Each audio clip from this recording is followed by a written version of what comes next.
Start, camera, action. என் பர்ஸை யாரோ அடிச்சுட்டாங்க. Bus கூட பணம் இல்ல. டவுன் வரைக்கும் லிஃப்ட் தரீங்களா? Please please.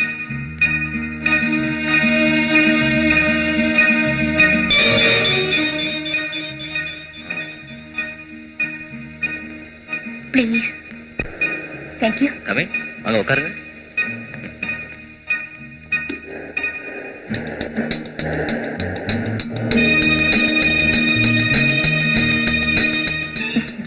உங்களை பார்த்தா பெரிய ஜென்டில்மேன் மாதிரி இருக்கீங்களே. ஆமா, ஜென்டில்மேனே தான். பிரமாதமா கார் ஓட்டிக்கிட்டு இருக்கிறீங்க. உங்க பக்கத்துல ஜோரா நான் உட்கார்ந்துகிட்டு இருக்கேன். இப்போ ஒண்ணு தோணலையா? கிட்டே இருந்தா மட்டும் போதுமா? நினைக்கிற கார் நடக்கணும் இல்லையா? ஏன் நடக்காது? நம்ம வீடு அதுக்கு வசதியான இடம் இல்லையே.